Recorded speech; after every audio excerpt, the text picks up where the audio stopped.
Hey everyone, Nigel and Luke here, and welcome to Crime Zone.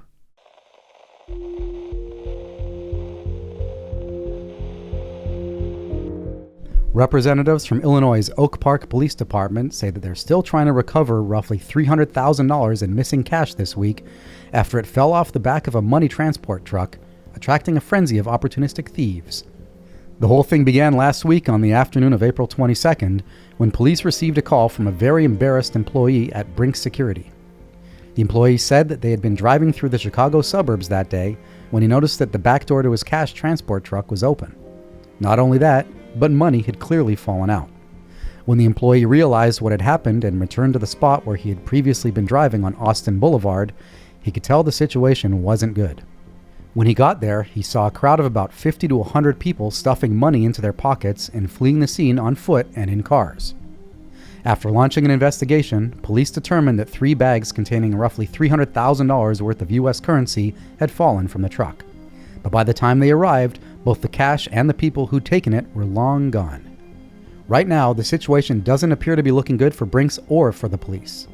It seems everyone is still scratching their heads as to how all of this happened in the first place, and no arrests or cash recoveries have been announced in connection with the case. For their part, Oak Park police say that while the money from the truck may have been lying in the street, taking it was still theft, and they emphasize that anyone found with the missing cash could face jail time.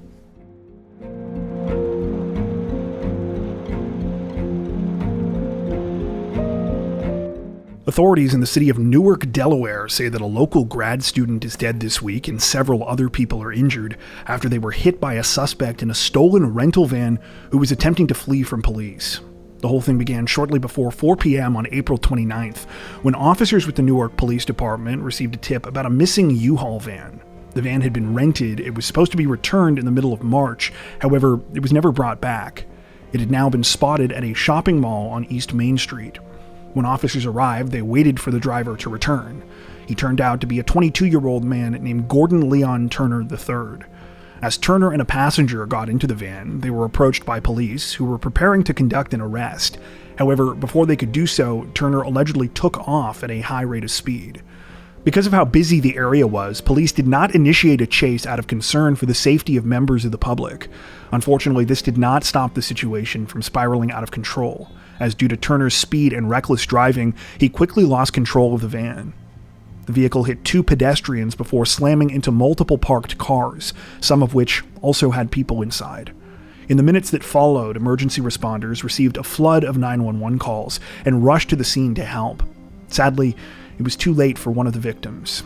A 24-year-old University of Delaware grad student named Marina Vasconcelos was killed, while at least 7 other people suffered injuries of varying severity. While the whole thing was already incredibly senseless and awful to begin with, what caused even more anger is when reports began to emerge about Turner's previous and lengthy criminal history. It's now been revealed that there were warrants out for his arrest in Georgia, Pennsylvania, and Maryland at the time of this week's incident. Not only that, but he had been accused of other crimes that involved fleeing from police at dangerous speeds. And despite facing numerous felony charges in connection with some of his alleged crimes, he was reportedly granted bail and bond over and over again. At the time of this recording, Turner is now facing charges including second-degree murder, first-degree assault, disregarding a police officer's signal, and possession/consumption of marijuana in excess of personal use quantity.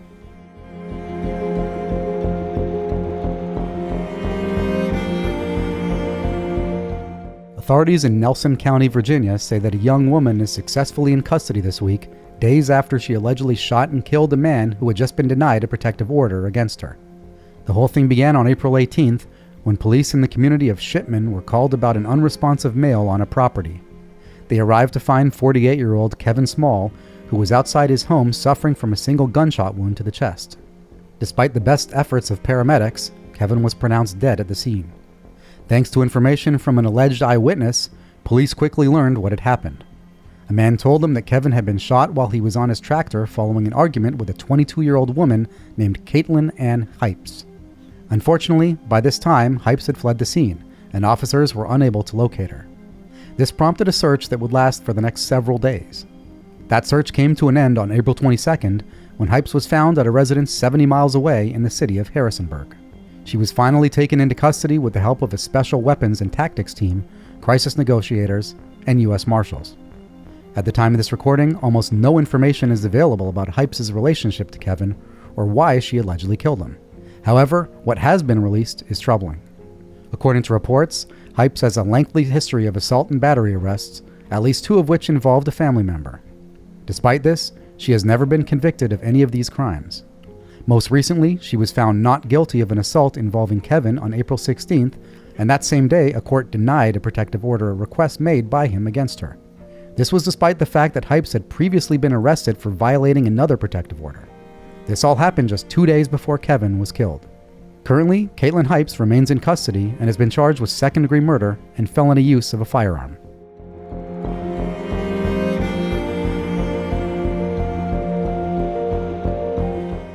Authorities in Washington County, Florida say that they are piecing together the events of an absolutely horrifying crime spree this week, after a man allegedly killed one woman and viciously kidnapped another, and he was only caught after the second victim managed to escape the harrowing situation. The whole thing reportedly started sometime on April 27th, when the second victim, who has not been identified by name, was at her home. At some point, the suspect, 40-year-old David Earl Gibson, showed up and quickly flew into a rage. Before the woman knew it, Gibson had started attacking her. She was bound, gagged, beaten, and sexually assaulted. At least part of the beating was allegedly carried out with a handgun that Gibson had with him. Throughout the assault, he told the victim he was going to kill her.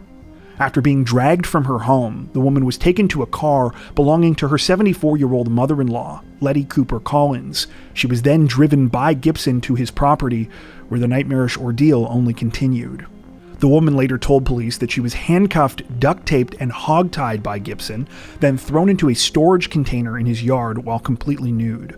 Due to the heat and lack of air circulation, she thought she was going to suffocate and die. Through sheer force of will, though, the woman was apparently able to eventually get her legs loose from the rope that she had been tied in. After kicking away some plywood that had been used to trap her in the storage container, she ran for her life out onto nearby Douglas Ferry Road. That's where she was able to flag down a passerby who called for help. The entire harrowing kidnapping reportedly lasted for more than 24 hours. After locating Gibson, authorities placed him under arrest. The 40-year-old apparently has quite the disturbing criminal history. He's been to prison 8 times and has 33 felony charges dating back to 1999. Unfortunately, this still wasn't the end of the situation, though. Sometime after the unidentified female victim managed to get to safety, her mother-in-law, who I told you about before, Letty Collins, was found dead in her home. Authorities say she was, quote, beaten to a pulp, and they now believe Gibson was also responsible for her killing. At the time of this recording, Gibson has been charged with numerous offenses, including sexual battery, aggravated battery, and false imprisonment. However, it's expected he will face additional charges as well in the coming days, specifically for Letty's murder. The situation is still under investigation.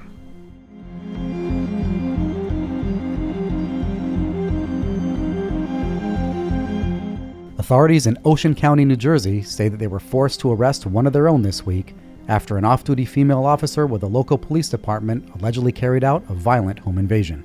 The disturbing incident reportedly unfolded just before 11:30 p.m. on April 25th at a property in Berkeley Township. It began when 32-year-old Rebecca Sayeg, who was an officer with the nearby Toms River Police Department, showed up at a residence on Everhand Avenue. Once there, she allegedly trashed the hood of a car that was parked in the driveway before smashing her way into the home through its front glass door. Once inside, Sayeg reportedly assaulted and threatened 2 of the people that lived there. When police were called and arrived at the scene, it appears that the violent attack was still underway. Sayeg was eventually taken into custody, though not before allegedly resisting arrest. Unfortunately, at the time of this recording, not much information is available about what prompted the unhinged incident. So far, the names of the victims and their connection to Sayeg have not been disclosed, with authorities simply referring to the situation as a domestic disturbance. That being said, we do know a little bit about Sayeg herself. Just 6 months before this, she reportedly sued the police department where she worked, alleging sexual harassment and discrimination. Sayeg made specific claims, in particular about her former captain, Sean O'Keefe, who she said had made repeated and crude sexual advances towards her. She also alleged that she had been passed over for promotions. While most of this lawsuit remains ongoing, several sources have pointed out that up until recently, Sayeg had a stellar reputation as a police officer.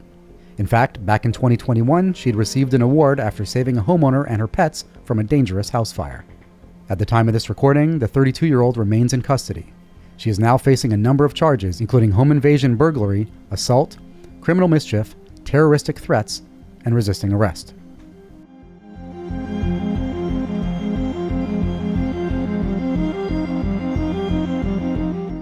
Authorities in the city of Tyler, Texas, announced a strange arrest this week, saying that they had taken a local parent into custody months after she made quite the splash at her young daughter's elementary school Christmas party.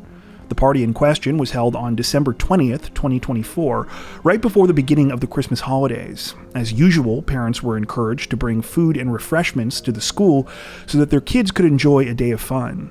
However, things quickly got a little too rowdy in one specific 5th grade classroom.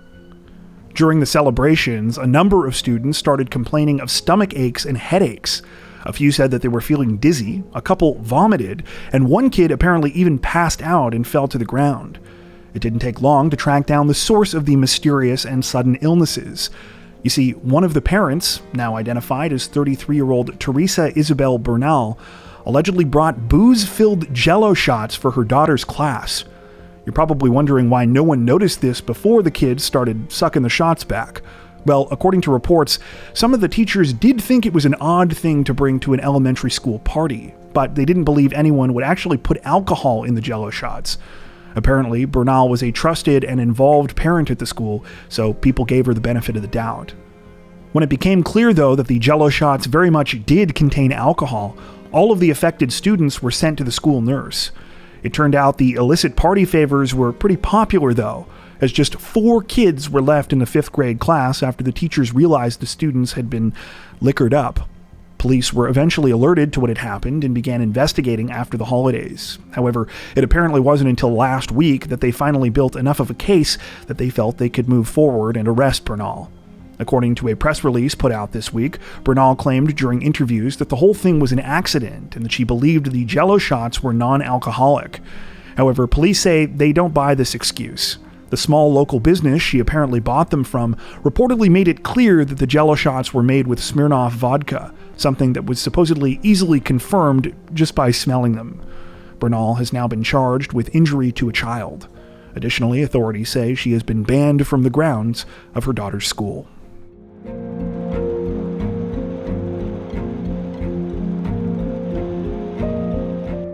Emergency responders in Kansas City, Missouri are mourning the loss of one of their own this week after a young firefighter-paramedic was tragically killed in the line of duty by one of his own passengers while trying to transport them to a hospital. The situation began around 1 a.m. on April 27th when Kansas City 911 dispatchers received a request for a welfare check. A woman had been spotted by motorists wandering along a local highway, and it appeared that she was bleeding from one of her hands. One of those who responded to the scene was 29-year-old Graham Hoffman, a firefighter-paramedic with the Kansas City Fire Department. Graham, another colleague, and several police officers located and approached the woman, later identified as 39-year-old Shanetta Bozell, asking if she was okay. At first, Bozell apparently refused any help for her injuries, but at some point she changed her mind. That's when she was loaded into Graham's ambulance and they began driving to a nearby hospital. However, somewhere along the way, things took an awful turn. Suddenly, Graham's fellow paramedic who was driving the ambulance heard him frantically calling for help. Seconds later, the driver pulled over and leapt out of the ambulance, rushing towards the back. It turned out that Graham had been stabbed in the chest. It's now alleged that Bozell had secretly been armed with a 4-inch folding knife that she used to attack him by surprise. When police, who were following behind, realized what was going on, they leapt into action as well. They had to act fast, too, because according to reports, after stabbing Graham, Bozell moved on to trying to steal the ambulance. The 39-year-old was stopped, but only after she had climbed into the vehicle's cab. Even then, an officer was forced to hit her in the head with his firearm when she bit his arm and refused to let go. Sadly, despite the best efforts of Graham's colleagues, as well as doctors and nurses at the hospital he was rushed to, he couldn't be saved. The knife wound he suffered had penetrated his heart, and he was pronounced dead several hours later. While the situation was already tragic enough at this point, it got even worse when authorities realized that this wasn't the first incident they dealt with involving Shanetta Bozell. Just days earlier, she'd been arrested for another attack on a police officer. Though she was charged with second-degree assault and resisting arrest, she had been released on bond. The month before that, she'd had another run-in with law enforcement after rear-ending a car and fleeing the scene. Those who worked with Graham Hoffman described him as a dedicated professional who loved serving his city. He had been with the Kansas City Fire Department since 2022. In a statement, the Missouri Division of Fire Safety wrote in part, quote, "Hoffman had committed his life to answering the alarm bell no matter what the emergency, regardless of the circumstances. He was a lifesaver." At the time of this recording, Shanetta Bosell remains in custody and has been charged with first-degree murder.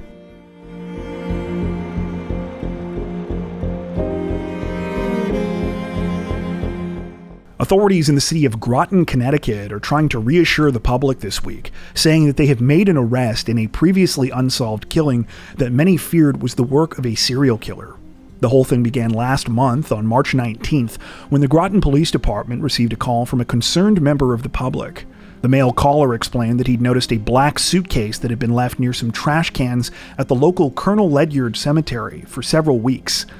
After becoming curious, the man said that he'd finally decided to investigate the bag. When he did, he smelled what seemed to him to be a foul, rotten odor.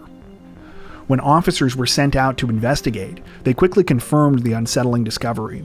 Upon opening up the suitcase in question, they found a woman's torso that had been wrapped in a trash bag. After obtaining surveillance video from the surrounding area, investigators learned that the suitcase had been dumped at the cemetery sometime between February 13th and 18th. A medical examiner was able to conclude that the female victim had drugs in her system at the time of her death, but that she had not died of an overdose. She had been murdered. Further tests revealed additional clues about the woman's identity. She was determined to be between the ages of 40 and 60 and had a chromosomal disorder known as Turner's syndrome. After releasing some of this information to the public, many began to theorize that the unknown woman might have been the victim of a serial killer.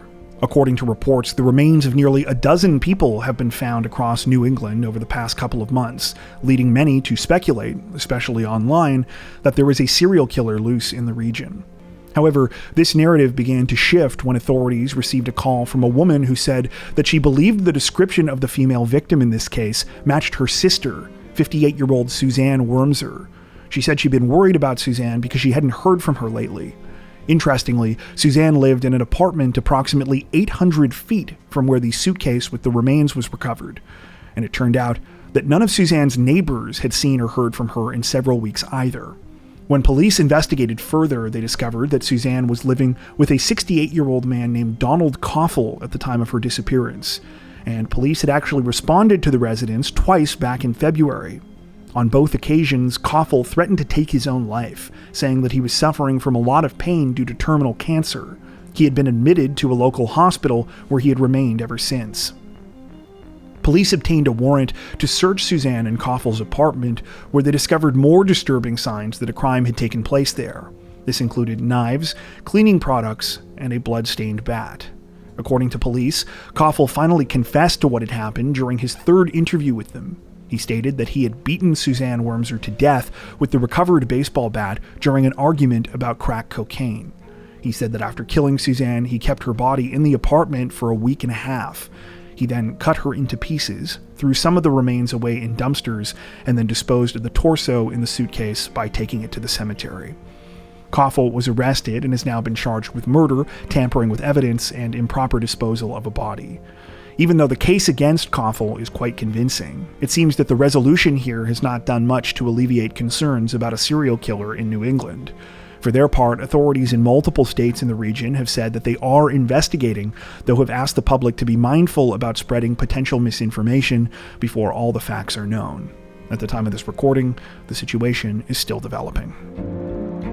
Before we wrap up, we'd like to take a second to give a huge shout out to everyone who has made it this far into the video.